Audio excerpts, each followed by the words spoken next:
Alhamdulillah wa syukurillah wa la hawla wa la quwwata illa billah. Shallallahu wassalamu ala Rasulillah wa ala alihi wa sahbihi wa mawala. Bapak-bapak, ibu-ibu yang dirahmati Allah Subhanahu wa taala.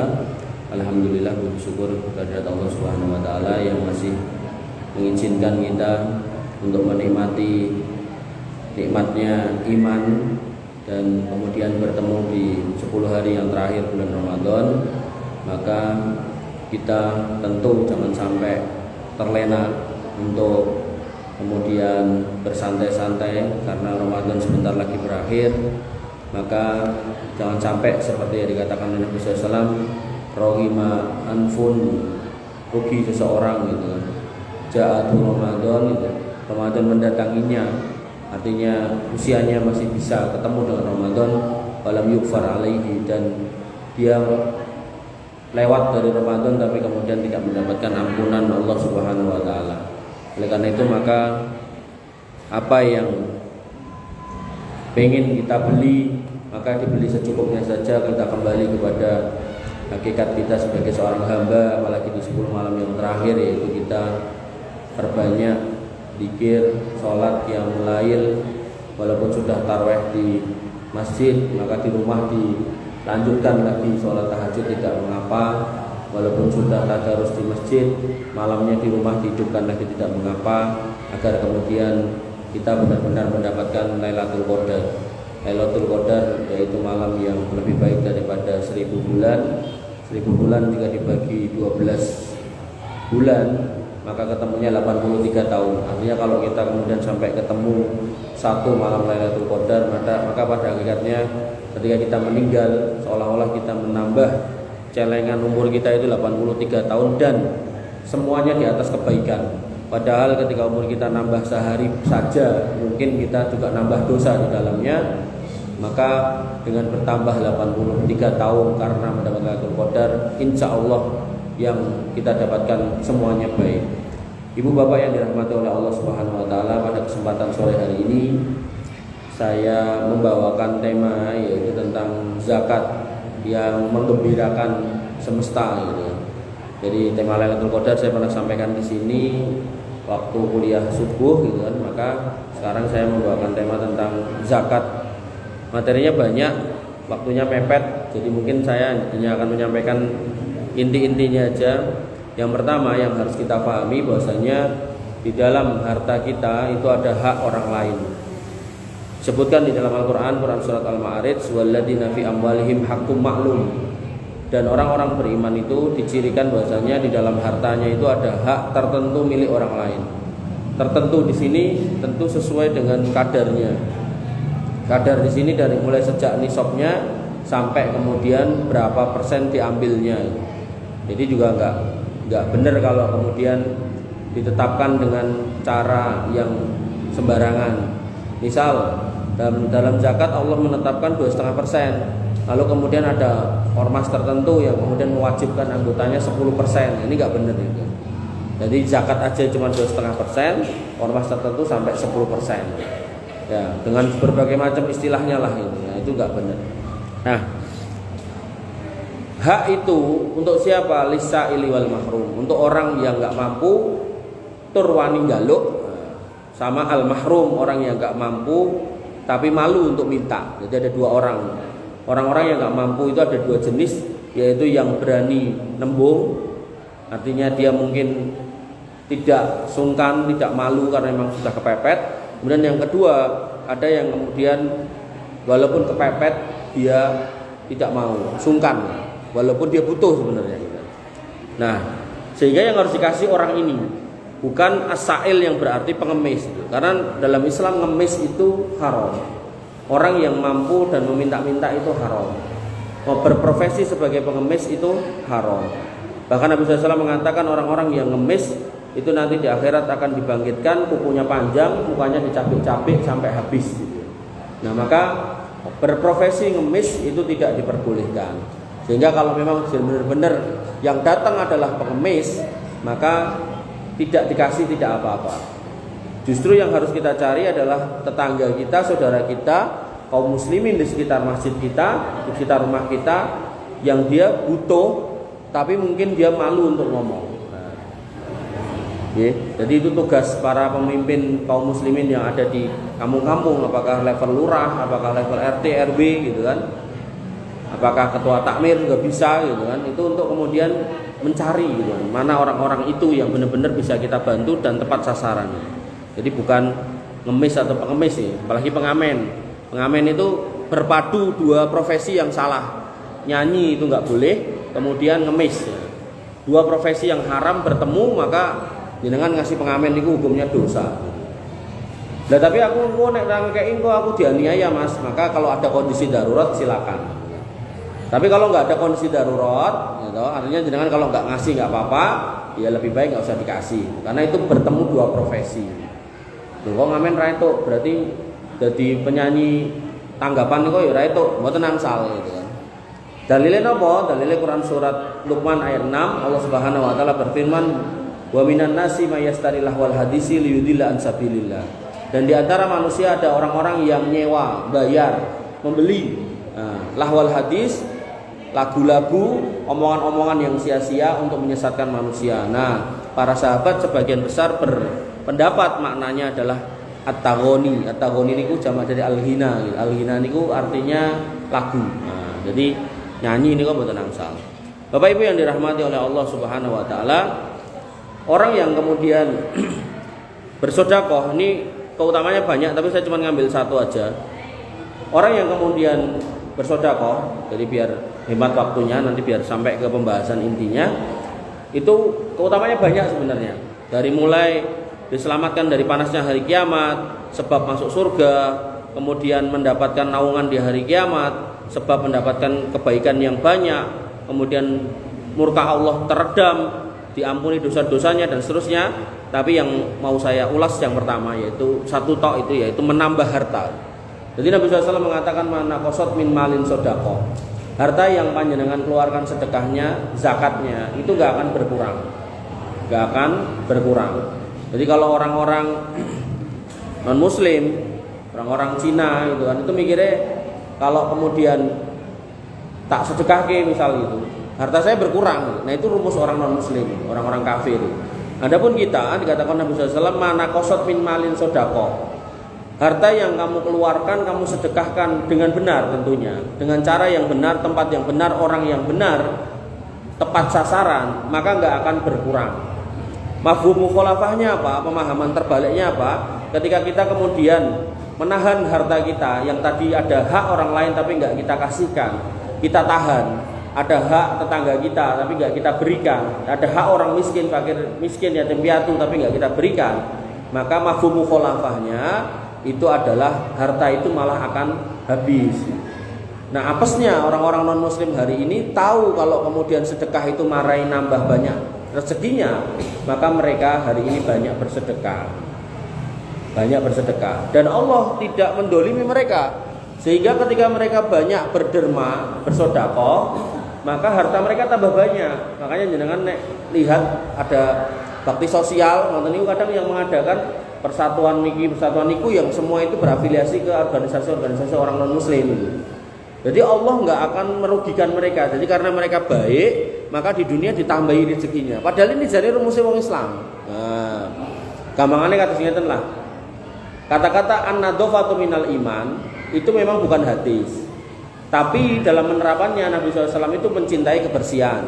Contoh Nabi SAW pernah mengatakan dalam sebuah hadis, laula an asuqa ala ummati la amartu bisiwakin inda kulli shalah. Sekiranya enggak memberatkan umatku, maka umatku iki tak kon sikatan angger salat. Berarti ping 5 minimal orang Islam itu harusnya sikatan gitu kan.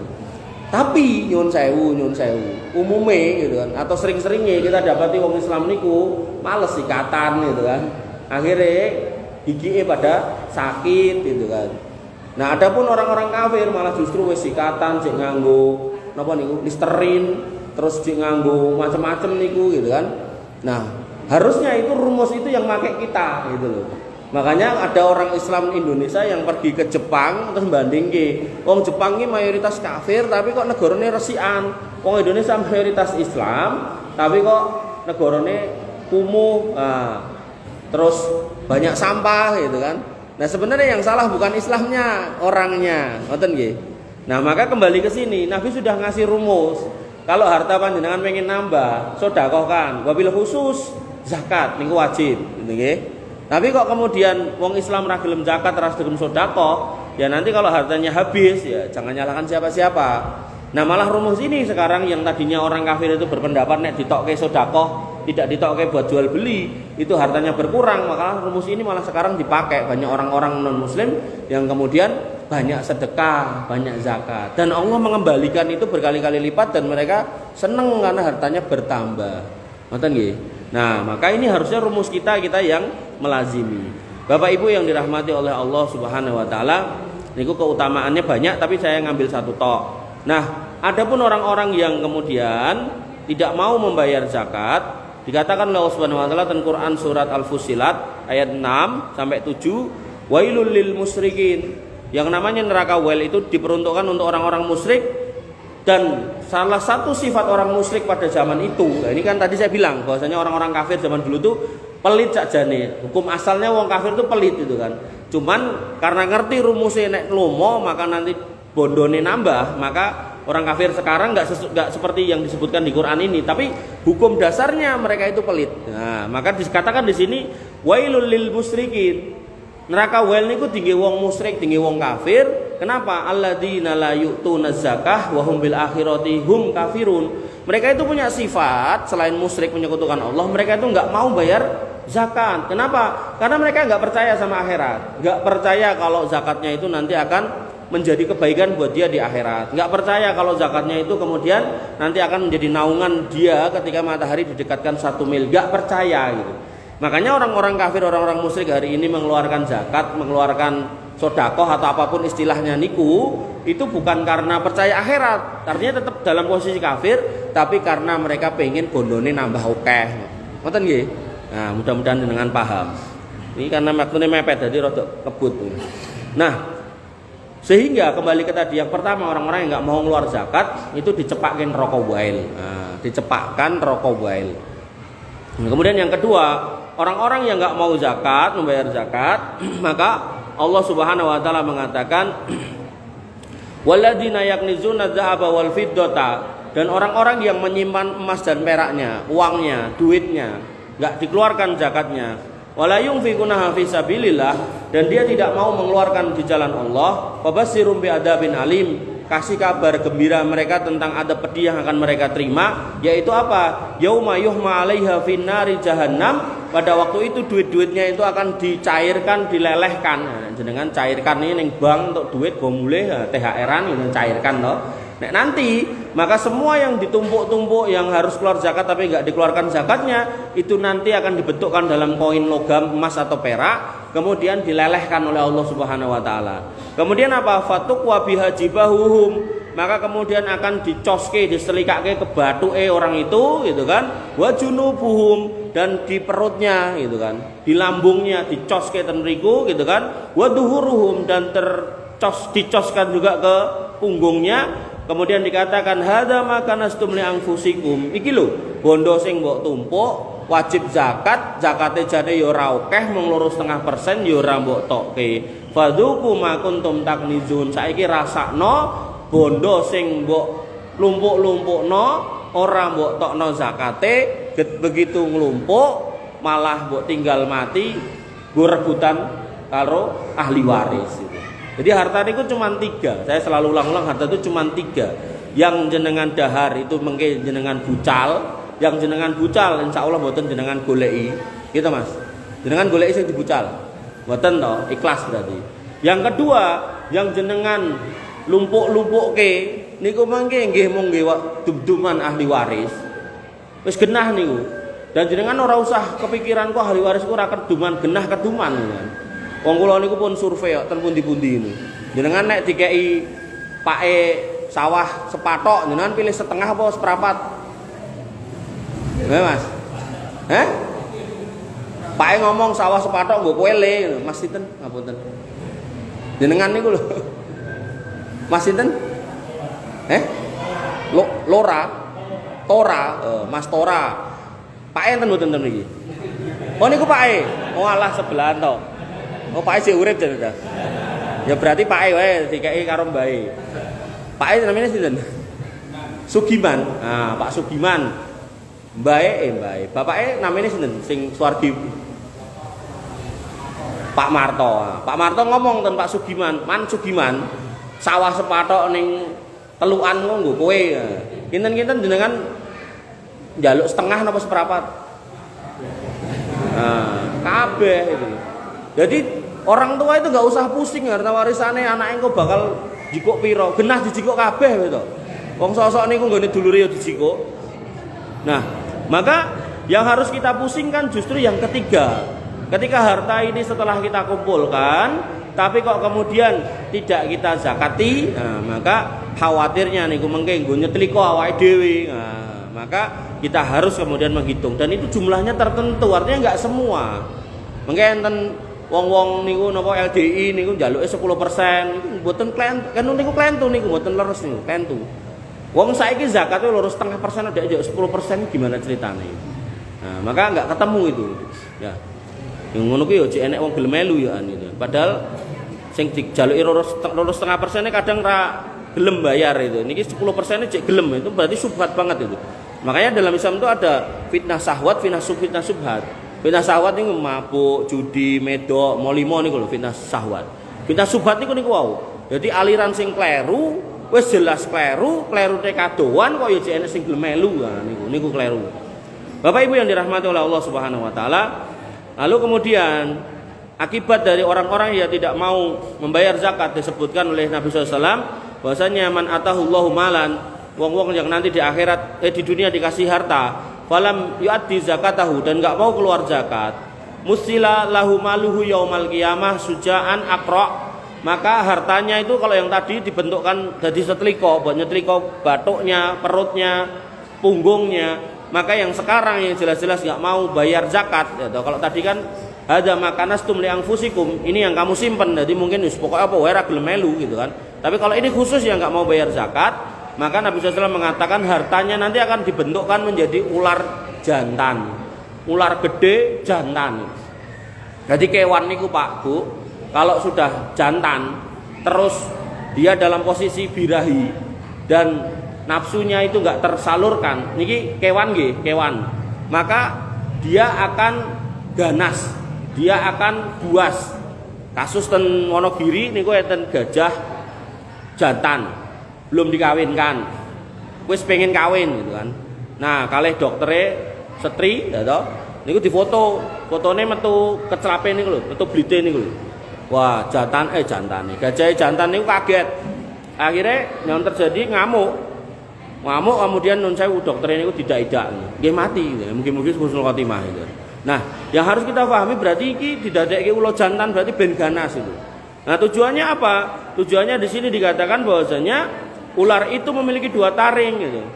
Robi batani, 2 taring 2, kemudian yutawwikuhu yaumal qiyamah, blebet wonge pada hari kiamat niku, summa yakhudu bilih zimatihi. Kemudian ular niku wis arep ngemplok ngene iki. Nah, maka yakni bi sidqaihi summa yaqulu. Nah, pun ajeng nguntal wonge niku kemudian ular itu pun berkata ana maluka ana kanzuka. Aku ki bondomu, aku ki sing mbok simpen-simpen ra mbok tokke zakat. Nah, maka ini akibat buruk dari orang-orang yang enggak membayar zakat. Maka hati-hati. Bahkan Khalifah Umar bin Khattab, Abu Bakar As-Siddiq radhiyallahu an, orang yang paling mulia setelah Nabi SAW, orang yang paling dicintai oleh Nabi SAW. Jadi Nabi niku lebih mencintai Abu Bakar As-Siddiq daripada selainnya. Makanya nanti dalam kitab-kitab akidah, saya ngajar beberapa kitab akidah niku, kitab akidah Sufyan As-Tsauri, kitab akidah Imam Ahmad bin Hambal, kemudian kitab akidah Imam Al-Muzani muridnya Imam Asy-Syafi'i. Itu semua itu mengatakan bahwasanya orang yang paling mulia setelah Rasul niku Abu Bakar As-Siddiq. Ya, orang yang paling mulia setelah Rasul niku Abu Bakar As-Siddiq. Nah, Abu Bakar As-Siddiq ketika menjadi khalifah, beliau berkata, "Wallah la uqatilanna man farraqa bainas shalah waz zakah." Demi Allah, saya akan memerangi, saya akan menggempur, saya akan melawan orang yang membedakan antara kewajiban sholat dan kewajiban zakat. Jadi ketika panjenengan paham kalau sholat niku wajib, nek ra sholat niku dosa gede, masuk neraka, bahkan nanti beberapa fatwa ulama itu bisa kafir, maka orang yang menentang ya, nggak mau membayar zakat, nyata-nyata nggak mau membayar zakat, maka Umar bin Khattab sampai bersumpah saya akan memeranginya. Dan benar, begitu Nabi SAW wafat, sebagian suku-suku itu nggak mau bayar zakat. Alasannya zakat itu diserahkan kepada Rasulnya udah mati ya. Maka Abu Bakar pun nggak terima dengan kata-kata itu dan kemudian memerangi mereka. Jadi kamu bayar, nek kira bayar, ayo gelut, nah, gitu. Dan diperangi benar. Nah, sehingga para sahabat waktu itu nggak ada yang kemudian menentang keputusan beliau radhiyallahu an. Ini menunjukkan bahwasanya itu disepakati oleh para sahabat. Nah, amal yang disepakati oleh para sahabat itu menunjukkan amal yang disepakati kaum muslimin, ijma kaum muslimin, bahwasanya zakat itu wajib. Nah, Bapak Ibu yang dirahmati oleh Allah Subhanahu wa taala, dan kemudian ketika zakat itu dipungut oleh pemerintah, maka Nabi SAW pun mengatakan, waman man'aha fa inna akhiduha wasar romalihi. Maka barang siapa yang kemudian mencegah, gak mau bayar zakat, maka akan kami ambil, bahkan ada dendanya setengahnya.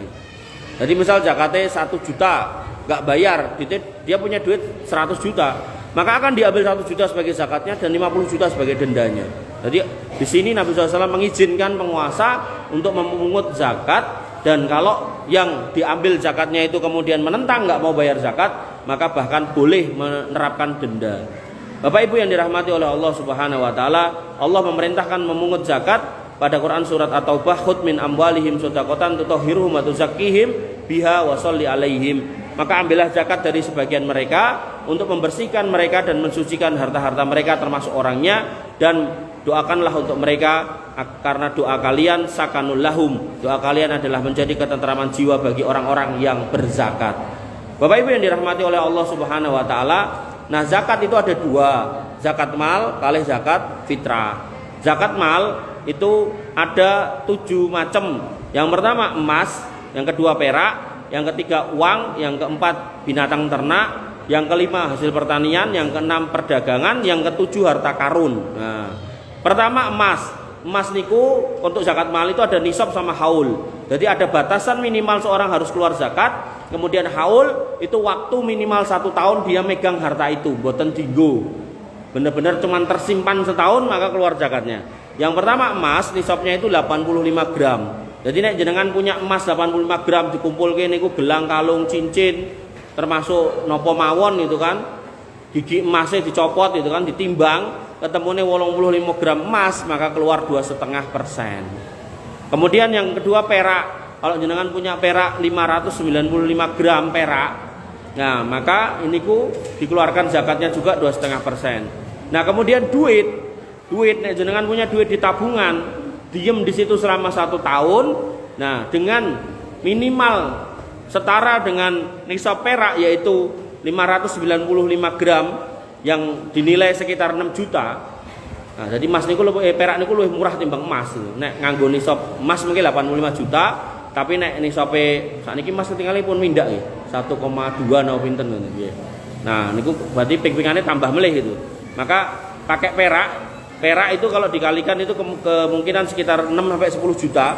Kalau jenengan punya duit segitu dan diem di rekening jenengan selama 1 tahun, maka dikeluarkan 2,5%. 2,5%. Nek 1 juta nek 1.000 niku 2,5% mung 2.500. Nek 1 juta niku mung 20.000. Nek 10 juta ini mung 250. Mboten kathah. Dan tadi Nabi udah janji nek jenengan keluarkan zakatnya duitnya nambah. Dan nggak usah dilebihkan, 2,5% aja, ngoten. Karena wajibnya niku, nek jenengan mau lebihkan itu sunnah sudah gitu kan. Nah, maka yang keempat hewan ternak. Nah hewan ternak ini banyak, ada kambing, ada sapi, ada unta. Kalau unta minimal 5 ekor baru keluar zakat. Nek sapi minimal 30 ekor baru keluar zakat. Nek kambing minimal 40 ekor baru keluar zakat. Nanti turunannya banyak. Nah kemudian pertanian. Pertanian ini minimal 7,2 kuintal. Jadi jenengan panen pari, pertanian, panen pohong, panen gedang. Gedang napa ditimbang? Gedang mboten ditimbang loh. Panen pelem misalnya ngoten. Nah, maka nek ditimbang sampai 7,5 atau 7,2 kuintal, maka keluar zakatnya 10% nek ngangge udan. Nah, 5% nek jenengan ngompo ngangge napa? Sumur pompan. Nek perpaduan antara ngompo kalih udan niku 1/13 atau 7,5%. Nah, kalau ingin ngajari niki kalih wong disauri ten pojokan mriku. Ning sanes Pak ini kok. Disauri. Wong parine kena wereng gitu. Nek kena wereng senajan tekan 7,2 kuintal tetep keluar zakat. Nah, malah kula sampaikan jenengan mungkin kena wereng mergo ora bayar zakat gitu. Nah, lho karena Nabi sudah mengatakan mana kosot min malin sodako. Jadi banyak mbah-mbah kita dulu ngapunten nggih, punya sawah hektaran, patok-patokane kuatah gitu kan. Ning begitu didomke ning anake tekan putune niku entek ora iso tuku meneh gitu. Nah, maka nek kita mau jujur, nah, cobi mang priksa. Niki kan rahasia keluarga jenengan semua gitu. Mang priksa gitu. Bae nek panen gaene bayar zakat napa mboten. Nah, niku mang priksa. Jujur mawon wis. Insyaallah mboten. Nah, tapi kalau bae niku rajin bayar zakat, biasane niku sawahe niku putu-putune niku sawahe tambah akeh. Nah, ngoten. Maka ini yang harus kita introspeksi ya. Karena niku wau arep bayar zakat wong iki enek tikus, enek wereng, enek walang, alasan mawon sing digawe. Ah, nggih akhire malah tenan. Sing dipangan wereng mboten parine ning malah sawahe, werenge rambute ireng. Werenge namine wareng. Bapak Ibu yang dirahmati oleh Allah Subhanahu wa taala, kemudian barang dagangan. Jadi jenengan nek dagang, misal dagang kelontong, dagang baju, dagang nopo mawon gitu kan. Maka omset setahun dihitung. Setahun ini ngedol pinten? Oh, 100 juta. Terus sisa stok ten toko dihitung. Oh, 400 juta, 400 tambah 100 ditokke zakate 2,5%. Ngoten. Oh, terus jenengan gadah kontrakan. Maka setiap ada yang nyewa 2,5%. Terus jenengan gadah rumah mau dijual, nanti laku 2,5%. Nek saran saya jangan apa istilahnya? Jangan dagang rumah gitu. Karena dagang rumah niku lakune suwe. Nah, sebuah barang kalau sudah dinyatakan sebagai barang dagangan, maka kalau nggak laku setahun dia harus keluar zakatnya 2,5%. Paham betul maksud saya? Jadi misal Pak Fajar wes pengen ganti profesi dari bankir menjadi pedagang rumah, punya stok rumah 10. Telung tahun rapayu, rumah 10 niki nek satu rumah misal 500 juta, peng 10 kan 5 miliar. Maka telung tahun rapayu, maka tiap tahun dia harus keluar 2,5%. Nah, 2,5% yang 5 miliar pinten? Kula ora duwe duit semonten iki. Lumayan. Pinten, Pak? 120 juta, 5% niku. Nah, berarti per tahun Pak Fajar harus keluar 120 juta ping telu. Berarti 375 juta. Nah, jenengan sing rasa fakir miskin mangantri dengan Pak Fajar niku. Nah, 375 juta. Karena rumah yang sudah disetat dinyatakan sebagai barang dagangan, dia wajib dikeluarkan zakatnya setiap tahun. Nah, sama kayak yang di toko tadi loh, rapayu jenengan di toko, kira-kira rapayu, nah, dicek niki napa sing rapayu. Oh, sing rapayu iki panganan-panganan gendang nyitokke didumke wong lak wis itu. Karena nanti nek jenengan simpen wajib dihitung untuk dikeluarkan zakat. Nah, kemudian yang ketujuh, zakat harta karun. Dereng toh kancine toh? Masih berapa menit mulai? 5. Oh. Harta karun. Jadi misal panjenengan duduk-duduk ten ngomah 10 malam terakhir dongane kenceng banget, ya Allah, nyuwun harta karun. Nah, duduk-duduk ning ngisor wit ning omah tiba-tiba entuk koine zaman Firaun biyen ngoten to. Ngapa zaman Majapahit. Ampun dilaporke, mengene dilaporke dijaluk kalih negara.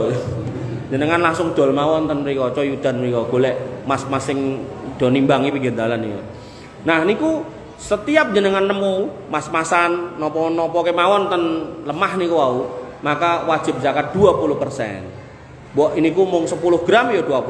Nah, napa melih niku 10 kilo, nah, niku bar zakat 10%, 20%. Nah, kula mangkei. Nah, mungkin kula tambi gitu. Bapak Ibu yang dirahmati oleh Allah Subhanahu wa taala, niki ngebut nggih. Nah, terus zakat fitrah. Nah, zakat fitrah, mustahiknya dulu. Mustahiknya itu ada 8 mustahik zakat mal. Ini Mbak Bilin jenengan sudah tahu. Yang pertama fakir, miskin, Amil boleh di sini. Nah, kalau 1/8 itu berarti 12,5%. Berarti amil bolehnya maksimal ngambil 12,5%. Nah, kalau di peraturan di kita di Indonesia, kalau nggak salah itu amil itu maksimal 20% gitu. Nah, di peraturan Indonesia. Kemudian mu'alaf. Mu'alaf ini memang maknanya adalah orang yang dilembutkan hatinya. Ning maknanya bukan berarti orang yang masuk Islam tok gitu loh. Ada juga wong Islam sing ora salat ning jenengan pengen melembutkan hatinya ben salat. Nah, itu boleh. Dari zakat jenengan dikei duit, nyotake duit ning wajib ning masjid ya. Nggih, mangkat. Saged ngoten niku. Atau kemudian ada pemimpin satu negeri atau pemimpin satu desa jane yo Islam, ning karo wong Islam ki anyel pol dikei zakat ben enggak galak-galak ini. Ben ora anyel karo wong jenggoten enten ngoten niku. Wong ngono enten niku. Nah, niku dikei zakat boleh gitu kan. Atau bukan juga termasuk orang mu'alaf tapi wis 30 tahun yang lalu. Aku mu'alaf pe ono gitu. Ning kok sugih men, mu'alafnya udah 30 tahun yang lalu, itu bukan mu'alaf. Udah lama gitu kan. Nah, kemudian yang kelima ar-riqab, firriqab. Nah, itu membebaskan budak, itu kan sekarang nggak ada. Nah, yang keenam al-ghorim. Nah, al-ghorim ini adalah orang yang terlilit utang. Tapi utang yang memang dalam kondisi darurat dia harus berhutang. Misal gerah, golek utangan renek sing gelem ngutangi, golek silian renek sing gelem nyili, akhirnya terlibat pinjol, tinggi prekso. Nah, orang-orang seperti ini kalau jenengan tahu, laporkan ke badan zakat atau lembaga amil zakat atau ke masjid-masjid yang punya dana zakat, itu bisa dibayari gitu. Wah, nek ngono aku yo klebu. Lah jenengan utang nopo? Aku utang motor. Nek niku akeh banget sing ngoten niku. Nek niku mboten darurat. Jadi utang yang diselamatkan ini orang yang utang karena darurat, hubungannya kali hidup dan mati. Tapi nek motor, tuku mobil, nyicil omah ini kan mboten gitu kan. Nah, kon wancine. Wah, Masya Allah. Niki kirang waktu nih jane, tapi mboten napa. Bapak Ibu yang dirahmati oleh Allah Subhanahu wa taala, mbok pilih cekap semanten ingkang saged kula aturaken kirang langkungipun nyuwun pangapunten. Mudah-mudahan Allah kemudian beri kita umur sampai mengakhiri Ramadan dan kemudian kita bisa mendapatkan Lailatul Qadar. Mungkin enggak saya tutup dengan doa karena mungkin enggak kepanjangan. Kurang lebihnya saya mohon maaf. Wa'alafu minkum subhanakallahumma bihamdika asyhadu an la ilaha illa anta astaghfiruka wa atubu ilaik. Assalamualaikum warahmatullahi wabarakatuh.